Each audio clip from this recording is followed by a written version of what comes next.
Will Sims, thank you so much for joining me on Hitmakers Exposed. We go back a long way. I was trying to remember how long it was since we started working together. I think it was in Cologne, wasn't it? About 15 years ago or something crazy like that. Martin, I think you are right. It was back in Cologne, I think 15 years ago. Yes, we were in the studio. You walked in, I walked in. We made some music. It was beautiful, and then we decided, man, we've got to do this again. I remember we were with. Sorry, no, I'm joking. I'm messing with you with the French accents. I just suddenly went into character. I just wanted to see your I reaction. know. So that worked great. You're right. It was around that time in Cologne, and we were working with Till Brunner. Till Brunner. And boy, we had a summer after that going to Berlin, and That was great. we definitely enjoyed the culture of Berlin Oh yeah. that summer. So that was fantastic. But you know what I've loved about the way that you create, Will, because we've written a ton of stuff together. Yeah. Is that you've got this super kind of like intuitive process. I never saw any hint of, oh, I'll do this because it works. It was just this thing that you would say. I remember one of the sessions you were going, oh, it should have a kind of rhythm like, and it was like, and then you just sang it in and you sampled it and you made it part of the rhythm track immediately. And you're very much kind of heart and instinct based when you write, aren't you? Well, I kind of have to be because I have no idea how it works, right? So I don't know. I don't know. I don't come from a classical background. I've never done music theory. I don't really. So I just used to listen to a lot of music, and whatever used to make me feel something, that's what I would try to essentially recreate, right? It's like, okay, how do I make myself feel the same way? I remember that feeling from that song. So how do I try to do that? So it comes from that. That's where it comes from for me. And what did you grow up listening to? I mean, no shame. It was Michael Jackson. That's all. Yeah, yeah. Literally, I mean, I was obviously my parents were listening to music. You hear music on the radio, you hear music on like MTV, all that stuff. So you're constantly like exposed to music, and subconsciously, you soak it in, right? But consciously, I was listening to Michael Jackson, and I was from 3 years old. 3 years old when I got my first tape. I got Thriller, and my aunt actually she was heavily into Michael Jackson. So that but I remember one day I destroyed all her tapes, all the Michael Jackson tapes. I was like two and a half, and I went into her bedroom, and I tried to pull all the things from the tape. That vibe. So she was pissed. Anyway, after that, I got my first Michael Jackson tape, and it was Thriller, and I never looked back. Like I was obsessed. You know, Do you remember how it felt when you heard it? Was it this kind of like, oh shit, this is like, yeah. did it hit you? It felt like I found my purpose. It felt like a way of life. You can't explain it. I can't explain it in any other way. It's not just like, oh, that feels good, that's nice. No, it was just like, oh my god, like this is everything. It felt like that was the place where I wanted to be. Like I wanted to be Michael Jackson. You know, I wanted to embody what he was embodying. At the time, because this guy was like this performer that was transcending, and the music was transcending everything. It was ageless, it was sexless, it was genderless, it was raceless. You know what I mean? It was just like a bringing together of the world, and I felt like I was part of something that was much greater than myself. But yeah, I felt connected. Yeah. It was crazy. Yeah. Do you remember when you first started like actually performing stuff? Yeah, I mean, like performing. Well, I mean, I would first of all, I would sit in front of the TV and watch like Moonwalker, for example, or like Michael Jackson videos, and I would try to dance. So I would for hours I would recreate the dances and things like that. So I wouldn't even play music at that time, right? That came later. But like in my early years, that's all I would do. I would just dance, and I would sit in front of the TV. I would twirl my hair so that I hope that it would become curly like his, and I would do this with my nose so that my nose would get like up, because I've got a nose that points down, but his nose obviously was pointing up. We know the tricks now. We know how he did it. But I thought let's put my finger on my nose and push up, and hopefully that's not what happened. So anyway, so I was doing that all the time, and I was performing all the time to anyone that would listen or that would hear. I would dance, and I would go, and I couldn't understand the fucking words, even though my dad was English, but my dad left when I was fairly early, so I could understand a few words. So when I was singing back, it was gibberish. But it felt great. So I performed at weddings, family weddings. I would do my Michael Jackson dance. My mom would tell me, don't touch your crotch too much. You know what I mean? So I, obviously, at school, end of school, the end of the school year, like you have the party and people are like, okay, you can do a show, you can do something. So I would get my girlfriends at school to be the backup dancers, and I would be Michael Jackson essentially. And I would wear I would make my own stuff that would look like Michael Jackson gear. Wow. I mean, it was crazy. So yeah, that's basically that. But I also, it's really, I remember because I would listen to it all the time and I would listen to it falling asleep. The music part was obviously gave me so much dopamine hits throughout my childhood. It was just like always. And his voice, the frequencies in his voice, that was something that I couldn't get. I couldn't get that hit from any other voice at that point. I was just like hooked on the frequency of his vocal. And then I would listen to the songs, the tracks, and I would fall asleep, or I would lie in my bed, and I remember thinking, all right, let me see what I can hear. And I could see it was like a 3D, I was immersed almost in like a virtual, reality. And I could see, here's the bass. Okay. Here's the kick drum. Here's the snare. Here's the brass. Here are the strings. Here's the guitar. But the guitar's doing one thing on that side, and it's doing another thing on that side. There's a call and response. And I could see and I could visualize it all. And so I think that was very instrumental in being able to then later on, when I started making music, understand I have some sort of understanding or feeling as to where things should go. And, so that's what I came up on. And obviously then Prince, at first I was big no with Prince because, Michael Jackson, Prince, you had to choose one. And then I was like, fuck, this guy's cool as fuck. Sorry again for my swearing, but Prince is super cool. So then I started getting into Prince, and then, so that was that. And then after that, I completely switched and I went to hardcore, happy hardcore, techno, GABA. So a big change. Yeah.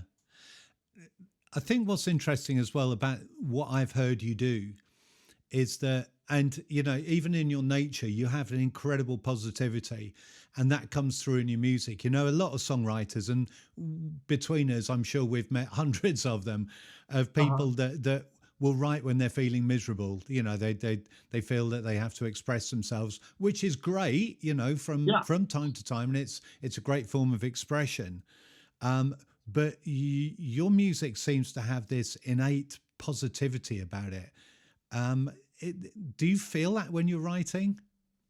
I guess so. I feel like, I don't know, maybe it's the energy, right? Because if everything is energy, and you kind of unconsciously put a certain energy behind actions, behind things. So when I make music, my energy always comes from a place of, and it comes back maybe to listening to Michael Jackson, where I used to listen to things that I felt were bigger than.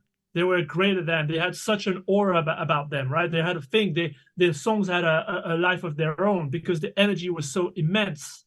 So, for a while, that's how I try to approach things. I was like, right, today my energy has got to be larger than life, larger than the world. I got to put that in, because then it will translate into, the sounds that I put into. So I guess that's where it comes. It's true that I never really, sit down and make music when I'm sad, or, if things that happen in my life that are a bit, that have been traumatic, or that have been, challenging, or like, these things will come up, but they'll come up later on. And sometimes I'll find myself writing a song, but because I feel already better about everything, then it's easy for me to then put it into word, and I can tap into that feeling. But it's true that it's really not the overriding feeling in general in my life. Yeah. I'm a pretty positive guy, in general. Of course, I've got my moments. I'm not superhuman. Like I do get depressed, and I do get down, and I do have lows and things like this. And if I find some things really challenging, but overall, generally, I am a positive guy, right? And I want to make music that makes people feel happy. Yeah. It feels good. I think that what I feel from the music you make and from just like hanging out with you, and we've done plenty of that, is just there's just this kind of hopefulness about and gratitude about life in general, you know. And Yes. I think that's a really powerful thing for anybody that's listening to that to take away in terms of what you're putting into your music, because it's more often that people will want to hear something that gives them hope than gives them something to wallow in, you know. Right. Yeah. Oh, absolutely. And even the songs that you wallow in, you know, they're kind of a little bit of bringer of hope, right? Because it's confirmation that you're not alone in feeling what you're feeling, right? So that's good. That also gives you hope. It's like, fuck yeah, this is shit, and I feel, oh my god, blah, blah. I cry about it because, you know, it hurts, but also I'm not alone, and that's fucking good, and that gives people strength. Yeah, there you go. There's the hope again. I love that. Dude, there's hope in everything. You know, we know nothing is constant. Everything, you know, and I wrote a song called that based on that feeling, but it's just like, you know, everything is temporary. So Yeah. if you are able to remember that when the times are bad or the times are difficult, you know, you can ride through them a little bit, you know, more easily, Yeah. I guess. Tell me, what's your process for writing when you sit down, when you're in a room? Let's say you get in a room with somebody completely new. Yeah. How do you approach that? First of all, the collaboration side of it, and how do you actually go in with absolutely fuck all and come out with a recorded song at the end of it? That's a very good question, and that very much changes, you know, based on who I'm with, on what project I'm working on, you know, on what I'm feeling that day. Also, I also tend to think that no matter what, if you just push through, you'll end up with a song at the end of the day. Like I remember we used to have this, just not to make a sidebar, but like I have a friend of mine, Nermin Harambasic, is from Norway. He's part of my team of friends in Norway who I do a lot of K-pop with, and he understands that very much. And he used to say to me sometimes on writing camps, or he say, "Will, just give me your shittest track. Just give me your worst beat. Just let's turn your worst beat into a hit song. Why not? You know what I mean?" So, so basically, I think that no matter what you do, no matter how you start, you can end up with a full song at the end of the day. So first and foremost, I'm just that's where I start. I'm like, you know, we'll make something out of something. You know, we might hate it, but somebody might love it. And you never know. You know, I've done songs that I thought, oh my God, this is terrible, but they've been cut and they've been number one somewhere, somehow. But to go back to the starting process, so already I have that in mind, which is like, mostly I don't have the fear that we're not going to have a song, because we're going to have a song, right? But then it depends. It depends if somebody might come in and say, hey, I've got this concept, I've got this idea, or we might be talking for an hour before we start the session, and we might be talking about life, and that will trigger something. Or, you know, I might panic and be like, oh, I have to be good today, so I'll just start doing something. And before you know it, I kind of override what everybody's saying in the room. I'm like, and I'm like, right, let's go with that. Just because I'm like, you know, I don't want to. I want to get something. I know we're gonna get something, but I'm just like, I gotta prove, you know, myself in the room or show something. There's still some of that, you know, that never goes away. You're never gonna walk in a room and think, right, I'm the shit. You know, you're always going to think like, right, am I good enough to be in this room? What am I going to bring to this room? How am I going to do this? I know I can turn anything into a song at the end of it, but like, you know, I don't just want that. I want them to, you know, like me, to know that they can count on me as a producer, as a writer, that they can, you know, all this stuff. So there's so much that goes into how you start a song, which, you know, I mean, that's a bit of a big answer, but I don't know. It really depends. Also, it depends the frame of mind that I'm in. You know, sometimes I can go in the studio on my own, and I can be like, right, today I want to write a hit. You know, I know that sounds dumb. We all want to write a hit, but there's a different focus. You can say I want to write a hit jokingly, and you write a song and blah blah, or you can just be like, I don't care what happens today. Nobody bothers me. I am going to study. I'm going to listen. I'm going to listen to the hits. I'm going to do this, and I'm going to write a hit, right? You also do this thing. And so you approach it from that way, and you start with similar sounds from something that you've heard that's a hit, and you do this and you do that. I mean, it's just so much that goes into it. You know, depends on your frame of mind. Yeah. I like that you mentioned about, you know, this thing about, you know, we want people to like us in a room. And let's face it, you know, if you're spending like, you know, it can be up to fucking 8-10 hours in a room with someone, then, you know, it's kind of easier if you get on with them. And Yeah, it's really important to just be a good hang as well, isn't it? it's super important, man. Yes. This is where we get our social interaction, Yeah. right? It literally is. This we spend all day with people. We meet them, you know, one day, and we you have a great day, right? You talk to them, you get to know them, you talk about life, you go and get a coffee, you do this, you do that. It's mostly hanging out. Yeah. That's it. Yeah. Because I've been in sessions, you've been in sessions, I'm sure, where you don't like the person, or the vibe is weird, or it's just like, or you're not getting on, and it's just like, and that sucks. Yeah. That takes all the energy out, you know, because you start to question yourself. You know, it's beyond just the creative process. It's like, you know, it's you as a person. It's a piece of your soul, because you give a bit of yourself when you're in the room and you're, you know, making something. It's like, it's vulnerability. Yeah. And you mentioned that you study as well. You said, you know, I study the hits. What does that mean to you when you're studying a hit? Tell people how you study. Listening. That's it. I just listen. I listen. I listen for the frequencies. There's something, and I don't know. I can't explain it. There's no secret. I'm sure there is a secret somewhere. I'm sure somebody knows, because it's all right. If the fundamental, you know, if everything is frequency, and the first thing there is sound, and you know, it's like there's got to be a way. There's got to be a specific frequencies, right? I refuse to believe that there isn't something that just makes us, our DNA, or makes, you know, our human, you know, body react. Yeah. The way we're constructed, and the way how the frequency that we vibrate at, you know, there's got to be an interaction with frequency of sound.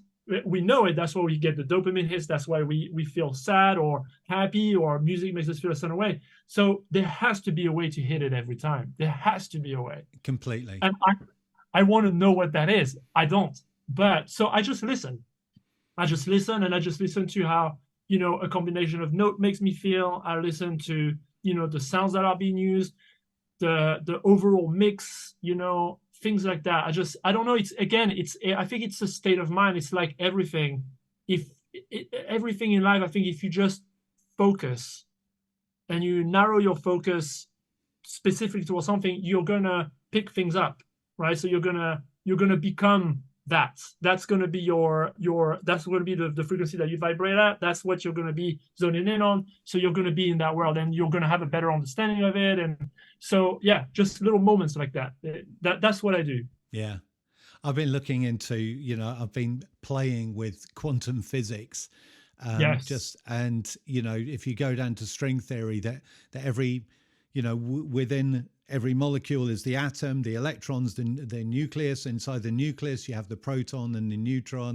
And inside the neutron, you've got quarks, and which is a vibrating string. It's music. And, you know, quantum physicists call the universe just a symphony. It's literally just a symphony of this stuff. So I'm with you 100% on the fact that it's how we resonate, and we can create our own kind of resonance as well, depending on how we feel too. But it's also collections of notes. You know, I actually one night playing pool after lots and lots of Jack Daniels, a big surprise. I was talking to a cellist who had been classically trained, and he explained this thing about the way that notes work, and when they rub against each other, it's because the brain can sense that the mathematics of the frequencies, it's like trying to get two prime numbers to interact with each other. And the brain goes, there's something wrong, like with dissonant notes. and it tells you that something's wrong, so you feel uneasy. And it's like, oh my God, this is like blew, especially after Jack Daniels. Oh yeah, of course. Absolutely blew my mind. Well, this is a whole nother discussion. But it makes total sense. That's it. But, all right, so we gotta crack the code, man. We gotta crack the code. Yeah, definitely. But it comes down to, you know, Quincy Jones said that the only divining rod for what's a hit is the feels, you know, is the goosebumps, you know, does it? And so we all have to, you know, like you do, you'll find those songs that really, really, really move you. And then you said this right at the beginning, try and recreate the feeling, not recreate the song, the feeling that they give you. Yeah. And that's exactly how I work as well. I listen to everything that I can get my hands on, every style of music, going back to Cole Porter in the 30s to you know, everything that's happening right now. You mentioned as well focus. You know, you have to really focus. I think that's possibly one of the most powerful things that songwriters are actually good at. You know, when we really get in the zone, that's the really powerful place where it happens. Do you ever have a point where you suddenly hear the finished article in your head before it's there? Oh yeah. That's you know, less and less. No, I'm joking. But yes, no, I do. There are moments where suddenly you're in, you know, you've been working for a bit, you're doing something, and you're kind of like, okay, yeah, it could be like this, and then suddenly you play something, or someone plays something, or says the word that's defining for the song, and then for some reason, suddenly everything just goes, and you're like, okay, I know exactly what to do now. That's it, and it just flows from then on. And like, because you can see it, you visualize it, and it's like, okay, cool. All you have to do is piece that piece, blah blah blah blah, and it's done. So yes, there is that moment for sure. Yeah. Tell me about your production techniques as well. I would definitely want to get onto some of the hits that you've written over the years as well. But your production technique, because, you know, I've seen you sitting in a room with a laptop and just like, you know, just literally just recording a vocal into it to get the vibe. And often that will make the mix as well. Yes. You know, often it's not just a placeholder. It's what makes it fucking original sounding as well. You know, nobody else has got that sample in the world. Right.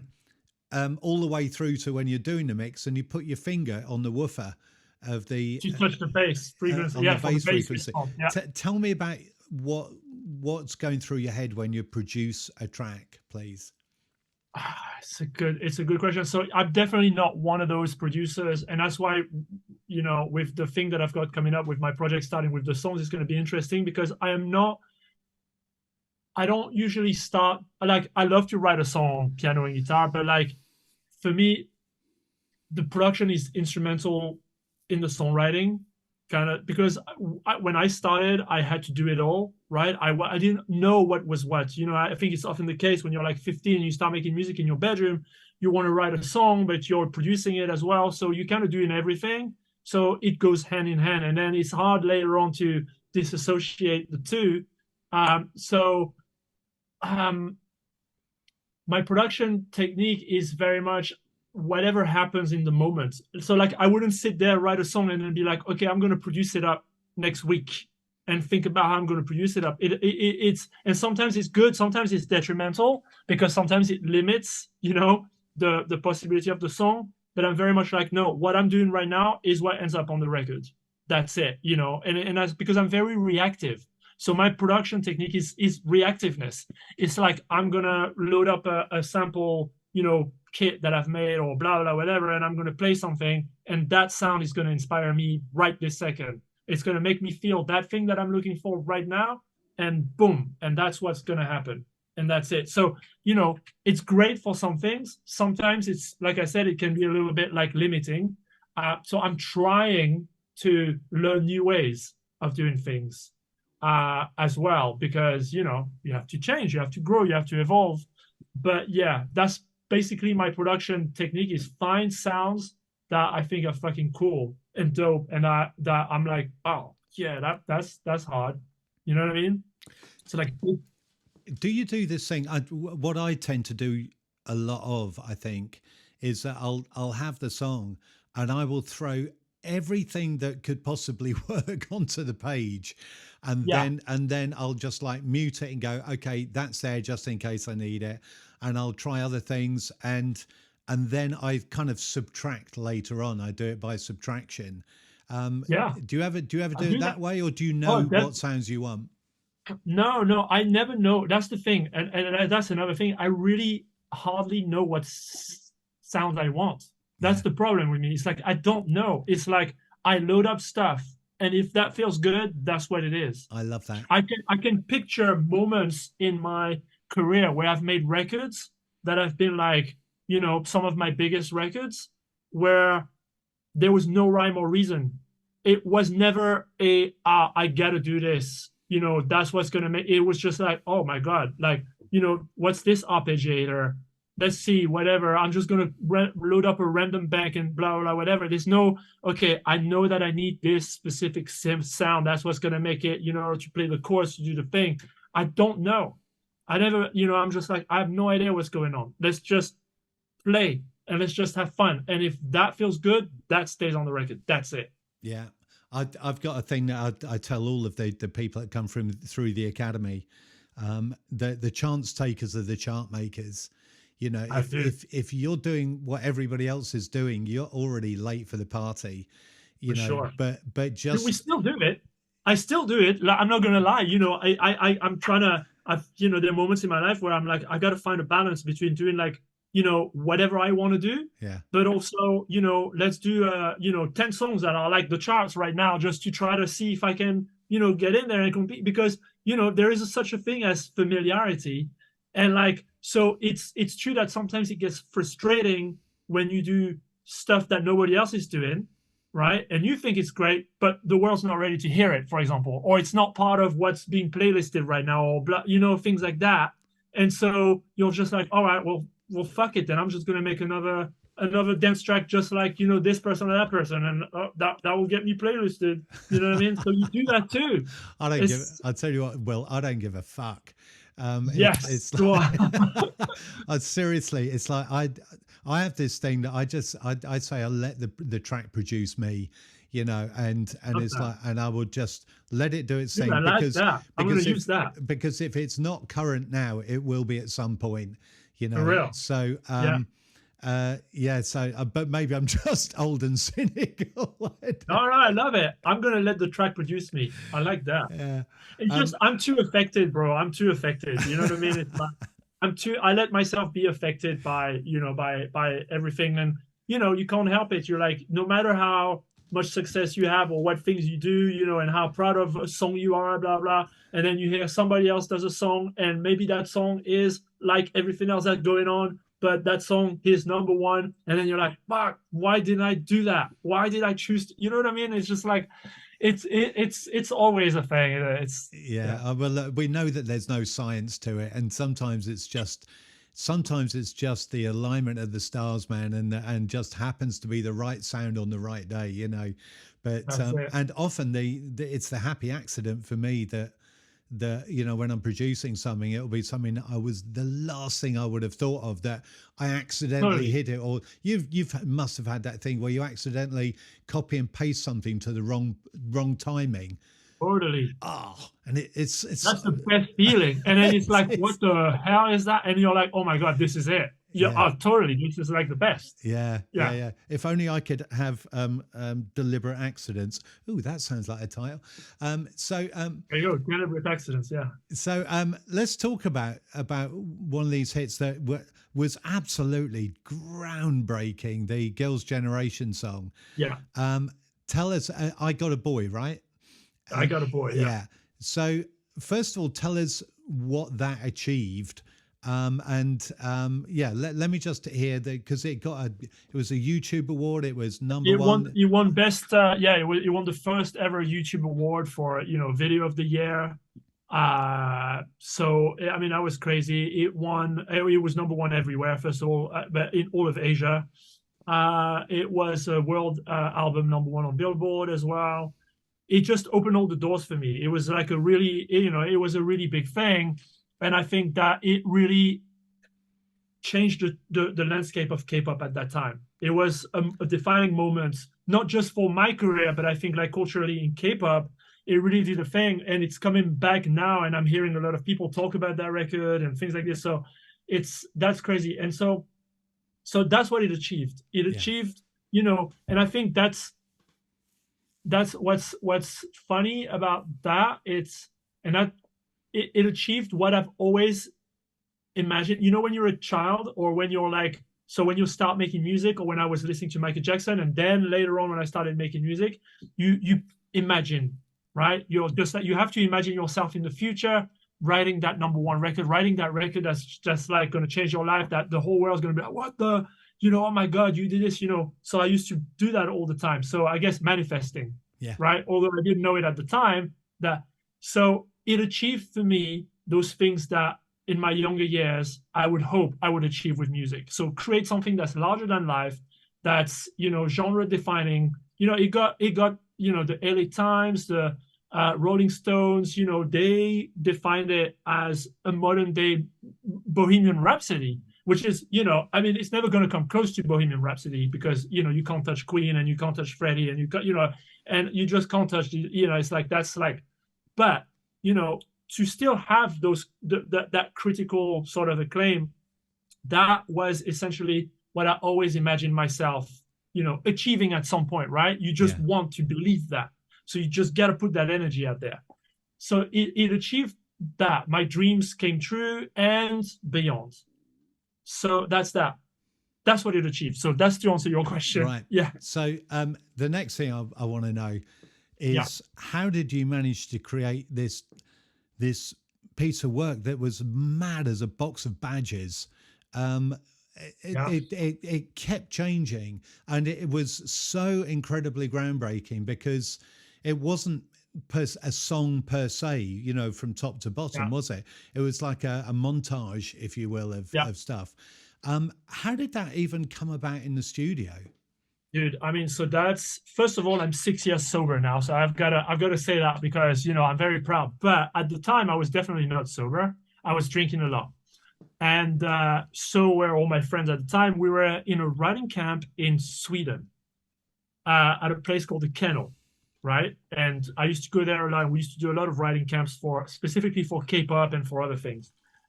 So I was there. It was another writing camp.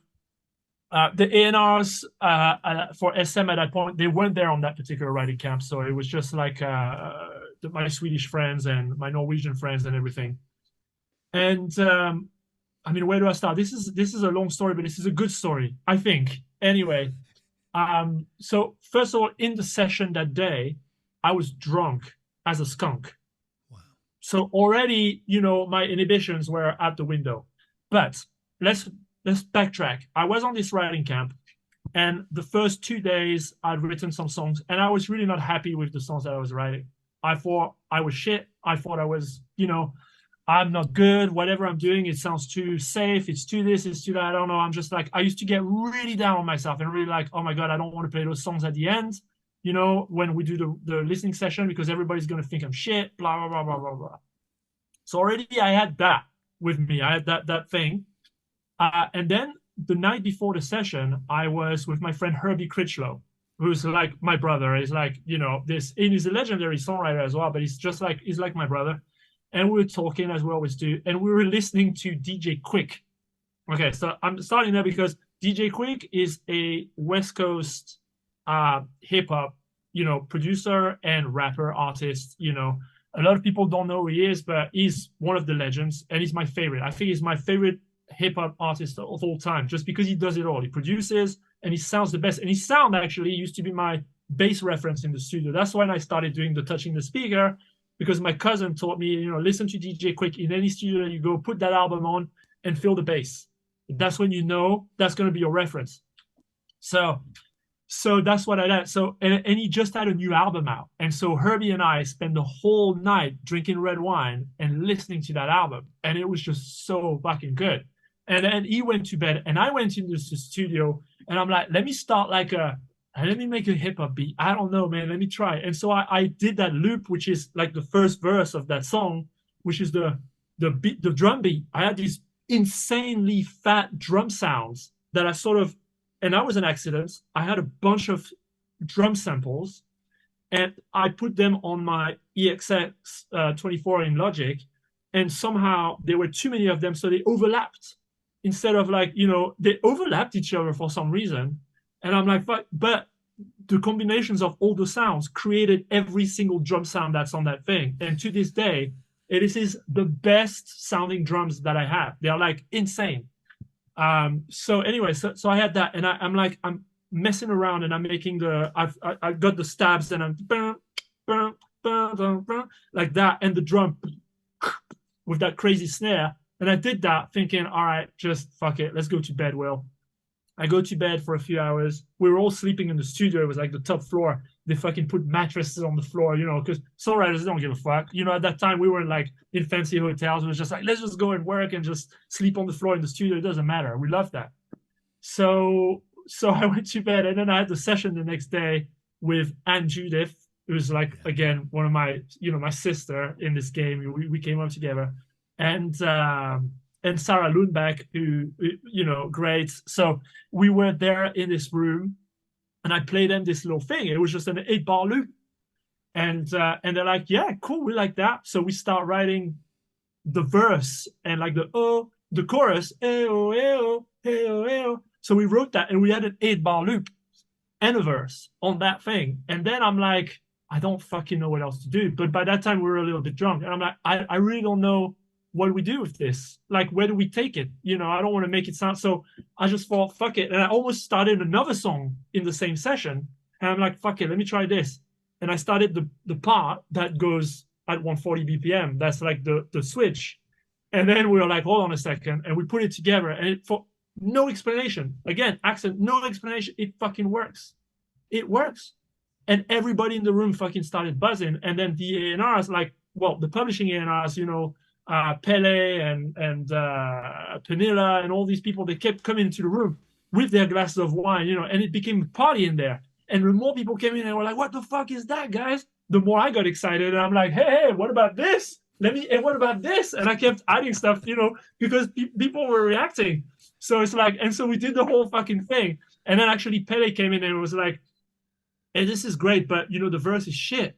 And we were like, and we looked at each other and we were like, fuck, he's right. The verse is shit, like the thing. So we're like, let's just speed write another rap. Let's just do a rap. And we wrote the crudest, craziest, like in English, the lyrics are just nuts, but we had so much fun.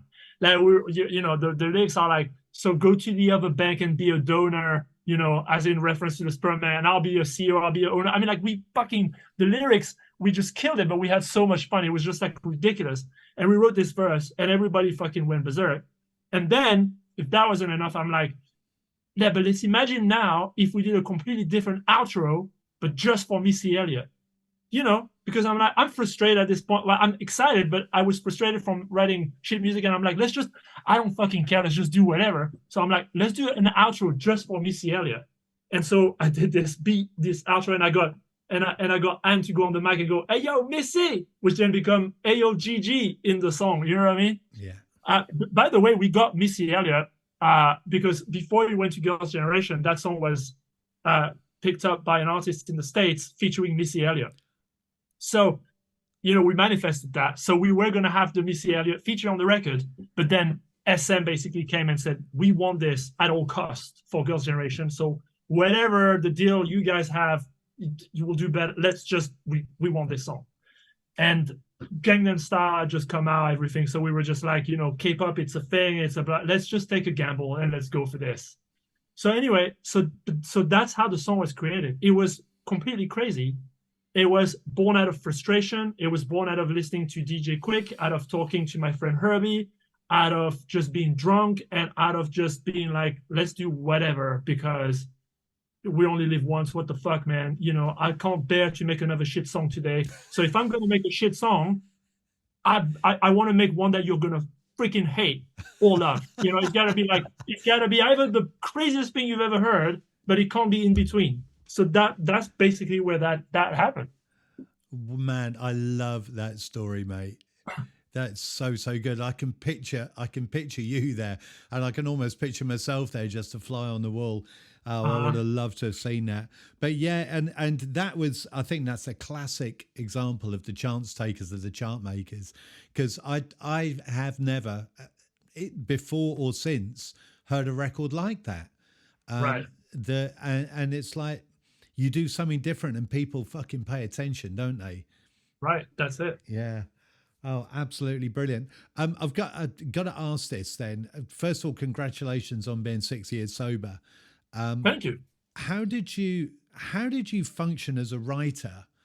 You know, was it a usual thing? In fact, let me rephrase it. Was it a usual thing for you to be drinking in the studio, or was that just a one-off thing? No, it was very usual. It depends. Again, it depends on the situations, you know. But I'm French and English, so already my culture, you know, it's like you can understand. But it's such a common thing for people to drink in sessions. It was, at least, you know, especially on the writing camps. The writing camps were nuts. People would start drinking from 11 in the morning till 3 o'clock in the morning, 4 o'clock in the morning, go to sleep for a couple of hours and start again. You know, you're fueled by that. It's a fuel, because otherwise, you know, how do you function in such a high pressure environment? You know, it's tough. So you can understand why people do that. I don't recommend it. And actually less and less people do it now. And I'm a big advocate of being sober. And honestly, my life has changed for the better. And now I go on writing camp and I still have fucking more energy than everybody else. But I don't drink and I don't do stupid shit. And I don't feel shit the next day. So that's great. Yeah. But I functioned, I know I was very high functioning alcoholic. Let it be said, you know, I very rarely missed a day of work, or, you know, and because you get drunk in the studio and you have success, it becomes this thing. It's like, okay, well, you can, you know, I can be drunk and have a #1 record. So yeah, hell yeah. Why not? This is like, I can do whatever I want, basically, right? Yeah, the 10-foot tall and bulletproof thing. Yeah. That's it. That's the real thing. So was there a tipping point where you just thought, okay, this is, you know, I've got to stop doing this? Yeah, I mean, it's again, so 2017. So I had a girlfriend at the time, and she was an alcoholic, and the relationship, you know, ended. In the first time it ended, that particular relationship ended badly because of her alcoholism, and you know what that created. And so this person came to me and said, you know, I'm an alcoholic. You know, forgive me for this, blah, blah. I need to go to AA, etc. So, and I was like, okay, cool. Let me go and check what this is about. For example, AA. And so I went into AA, and I knew at that time, you know, I went in there for her because I didn't trust her, and because I wanted to check also what this was about. But I know subconsciously, you know, it was me, because by that time I was doing a lot of coke as well, you know, so drinking and then a line of coke here and a line of coke there. And I just knew it's not the man I want to be. It's not the life that I want to live. My father was an alcoholic. I know where that goes. And so I thought, okay, you know, I'm bigger than that, or I'm stronger than that. But you're not. When you're in that thing by yourself, it's very hard to stop. You can't, right? The alcoholism, the ism that's stronger than you, that's like, is this thing. So I couldn't get myself out of it, even though I knew that this is not the life I wanted to live. So by chance, I followed this person to AA for them to see what they were going through. And within 30 minutes of being in that meeting, I was like, shit, this is for me. Because everybody was talking about their experiences. And I'm like, this is just like me. I didn't think I was an alcoholic because I was highly functioning, right? But you don't realize those things. You think, yeah, that's not me. You have a certain vision of what an alcoholic is and what they look like, and, you know, where they are in life. And, you know, and I thought, but that's not me. I'm successful. I'm this, I'm that. But obviously, had I gone down, you know, that route further, I wouldn't be where I am today. You know, my life would be very different. I wouldn't have met my wife. I wouldn't have been able to recognize a beautiful, incredible relationship when it's in front of me. You know what I mean? There are so many things that I wouldn't have, you know, been able to live through or see through or just deal with or understand. So, yeah. So anyway, so I was in that meeting and I was like, this is for me. And I stuck with it and I stayed, and that's it. That's fantastic, mate. How has it affected your music and the way that you create? It's not really. I mean, it's better. I can still get high in my mind. Like I don't have to take things. Like music makes me feel high. So there is a way to channel this space, right? Where you can just, you breathe and you just. It's like when you're dancing. If you go to the club and you go, I remember even before I was like, an alcohol, or before I was taking drugs or anything, I would go to the club and I would listen to house music, and totally sober, I had this specific move that I used to do, this dance that used to get me in a trance. And it used to make me feel so high. And the serotonin and the dopamine and all that would flow because, I would get in sync with the rhythm. So there is a way, I shit you not, there is a way to get yourself in that state naturally. And people would come up to me and say, hey man, do you have any drugs? You sell it? And I'm like, no, bro, I'm totally sober. They would not believe that. And so now, I can do it. You can listen to music. You can get yourself, you work yourself up in that frenzy or in that trance or in that thing. And you just embody that energy. You just embody that thing and you create a channel. And that's what flows through you and out of you. So, yeah. So for my music creation process, it's even better because I'm able to choose as opposed to, I am a slave of what actually I've ingested or whatever, and what that creates for me. Like this is more like, no, I can choose what high I want to feel or what, sort of energy I want to put into this. So yeah. That's fantastic. So you mentioned that when you had I Got a Boy and you had this huge success with it, massive hit, that it opened up doors for you. Who did you sort of go on to work with after that? What other sort of projects did you get invited into? I mean, first of all, a lot of the K-pop stuff, right? Because then I focused on that, and it was almost like, okay, forget the West for a second. You know what I mean? Like, let me just go where the love is. So I did a lot of that. So I went to Korea and I worked for EXO, and I did further like big records for SM and for K-pop. But then I got invited my first time to LA by Ron Fair, who was at the time, he was the boss of Virgin. And so he had heard I Got a Boy, and he freaking loved, because obviously everybody was talking about the record even in LA, right? Because the LA Times was, Billboard, everybody was onto that thing. So he had heard that record and he was like, wow, like I freaking love that record. And then a few months later, he received on his desk another song that I made with a friend called Ayak. And I don't know how it got pitched. I think maybe Paul Kennedy pitched it to him. And he heard that record and he was working on some girl band from, in LA at the time for Virgin.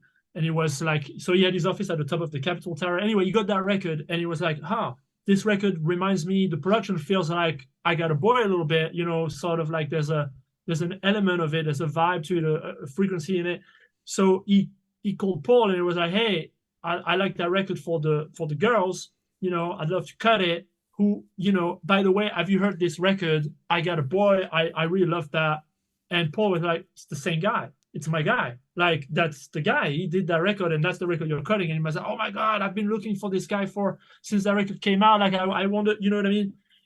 So then he flew me over to LA pretty much right away. And I worked with him for like a month at the top of Capitol on all the artists that he was working on, every single one. So, and then I got the single for this girl called Eden, and we had a Little John feature on the record and stuff like this. And then typical music industry. I went there the first time I went for 2 weeks, and he cut 7 of my songs. I went for 2 weeks on all the acts and cut 7 of the songs, the 7 singles, right?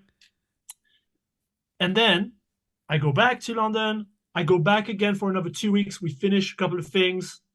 We finished the first single that's going to come out. We mix it with Peter Mokran here. It's fucking great. I'm loving it, right? It's a great experience. I'm here in LA. I feel I've arrived. I'm at the top of the Capitol Tower. I've got my studio there, blah, blah, blah. And then typical music industry, Ron and, the boss of Capitol, they had their thing, whatever. But Ron leaves. I can't, couldn't work there anymore. decides to leave. Every single act, every single thing dropped. Even the single that was the Eden one that was already Good Morning America, that was being picked up on radio, that was like, she was on Good Morning when she did it, she performed it, everything was going well. Halfway through the campaign, drop, right? Forget everybody gone. So that's like, that's a typical music industry story. I feel like, it doesn't matter. It's never out until it's out. It's never in the bank until it's in the bank, man. It's never the way it is. So you get super excited. You're like, right, I've arrived. I've just spent, a month in LA, 2 weeks later it's there. I've made all this money. I've got 7 songs, like, Ron Fair was a legend, and to this day, we're very good friends. So I carried on working with him, to this day. Forever, I go and stay at his house in Nashville when we work together and stuff like this now because he lives there. So, he's like a father figure. I don't know, he's like a mentor to me. I just love this guy. He's just such a sweet guy, and like, and greatness. So just to be around him is just like, so that's great. At least I got this amazing relationship out of it. But yeah, that was a tough blow when everything was dropped. that has happened. I've heard different versions of exactly the same story in my 30 years of doing this, like just so many times. It's like our album was about to be released and then the A&R guy got sacked. And they just canned it, and it's fucking brutal at times, isn't it? But what do you do? I mean, you've just got to smile and carry on, right? That's all you can do, smile and move on. So this is a song that I wrote about change, Martin. And I wrote it on a bus on my way to Bristol one day. Right. And I was just beatboxing. And I was like, boom, boom, boom, boom, boom, boom. And the song goes like, I'm just a vessel for change and evolution. And every now and then my life will change direction. So I just smile and move on. I'm just a vessel for change and evolution. No matter what I know it won't stay constant. So I just smile and move on. So that's the song. That's my little song. Love it. And it's so true. You've got to, I mean, I've been asked in the past, I've had hundreds and hundreds of rejections. And it's like, well, how do you do it? It's just like, it's not because of anything except that that person didn't hear the song that turned them on at the time, and sometimes it's just bad luck, like with you, it's just the wrong time. But it's not a reflection on our ability, and I think that's really important to remember. Absolutely, and I think that's the thing. And then that leads us to the point where this is the difference between success and not. It's never give up.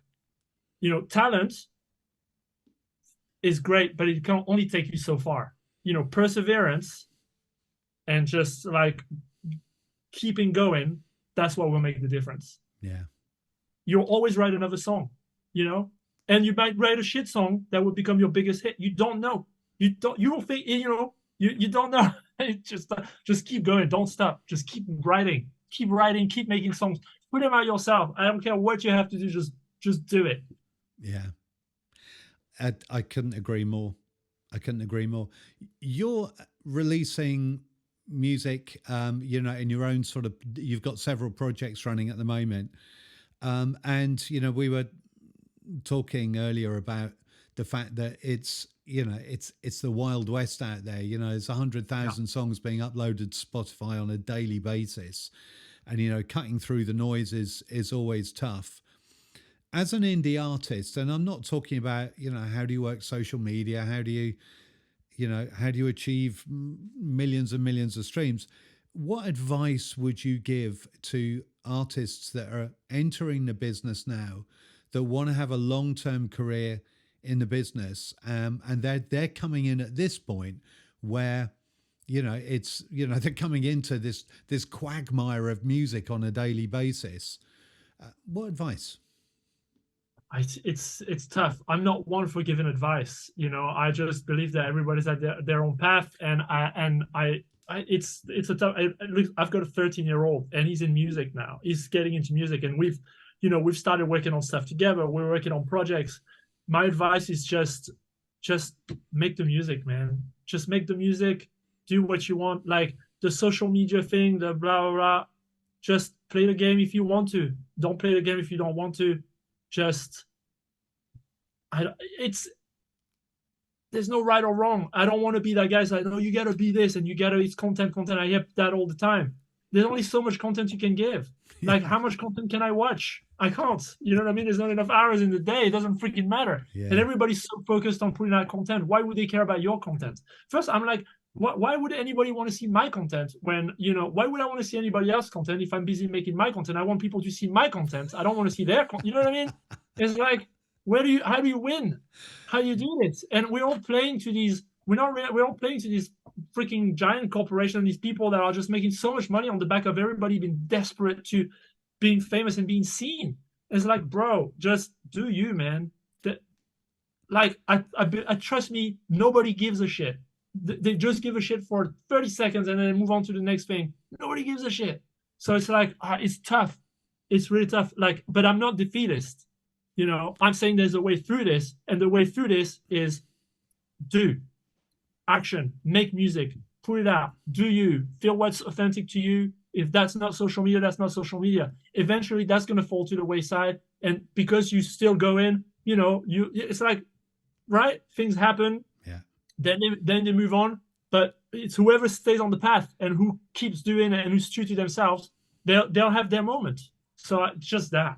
I think that's fucking great advice. I agree with every word of it, man. I totally agree with it. I'm going to take you back just a couple of years. You said that was it 15 when you were first starting to like make music and try and recreate it and produce and stuff? Yeah, definitely. That's a couple of years ago. Yeah. Yeah. Right. Yeah. And when I was 15. So how were your parents with that? Because I know what mine were like when I was playing the guitar instead of doing homework. Did they support? That's the reason I moved to Manchester when I was 15.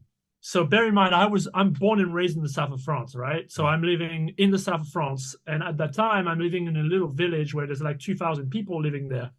In the summer, at the height of summer, there's 2,000 people. There's like maybe 1,400 people.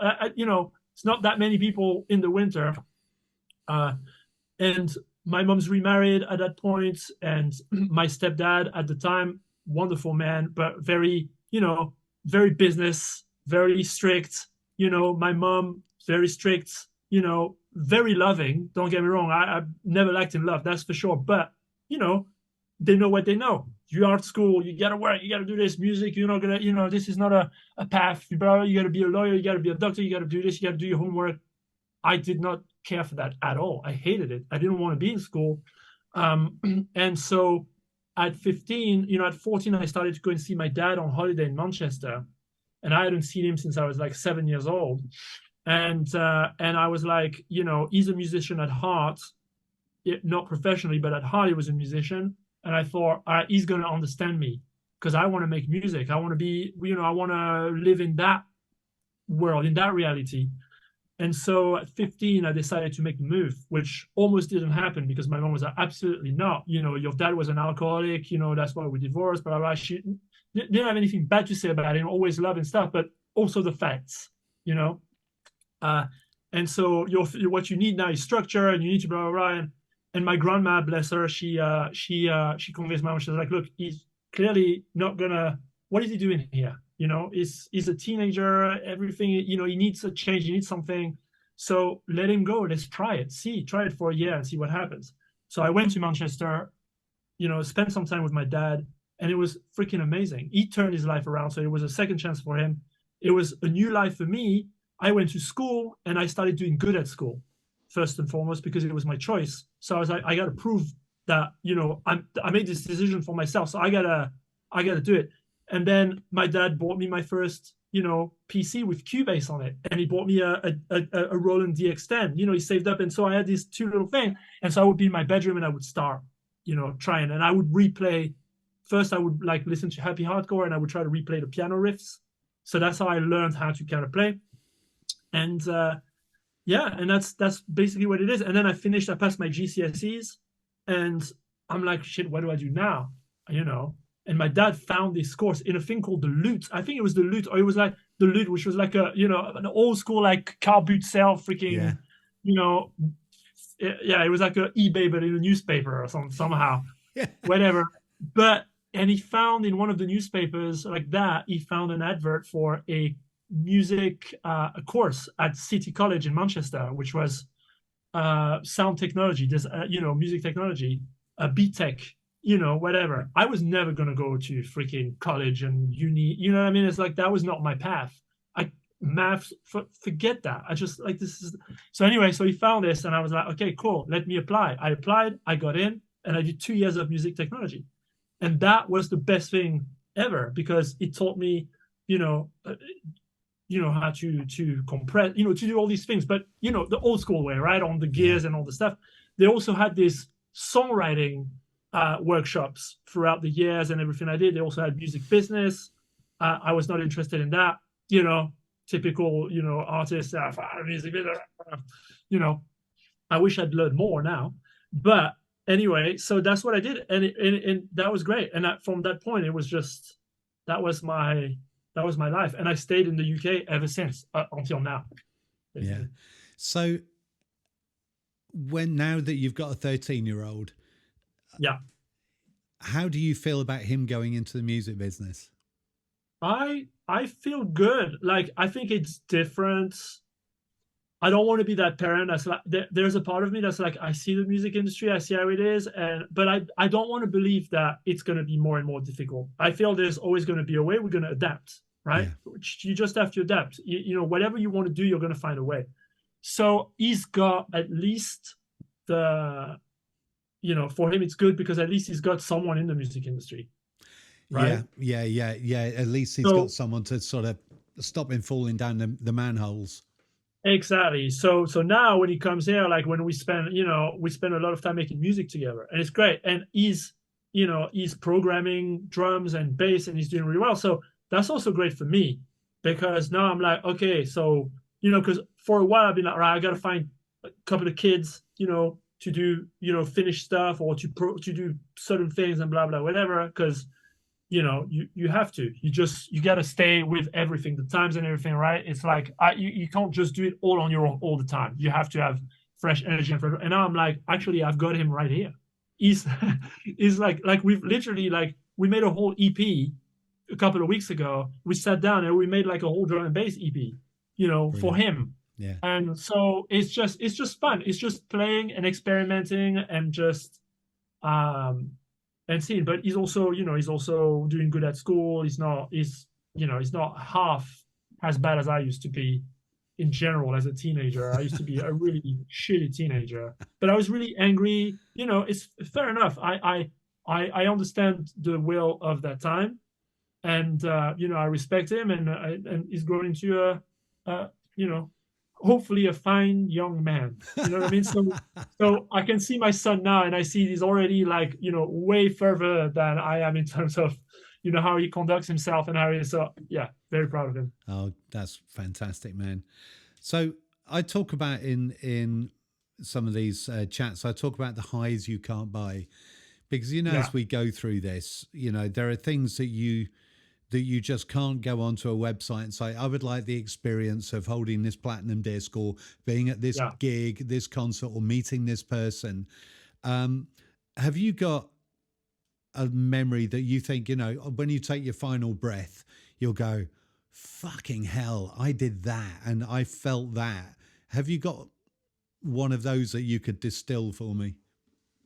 Bro, I mean, in the music, it's hard. Like, if I'm honest, my memories are going to be, of freaking marrying the love of my life and having my children. I think that's what's going to be like. That's going to be the first thing. That's what I'm realizing now. Nothing can buy that. Nothing can compare to that. Yeah. Just the community, the family, the love, that.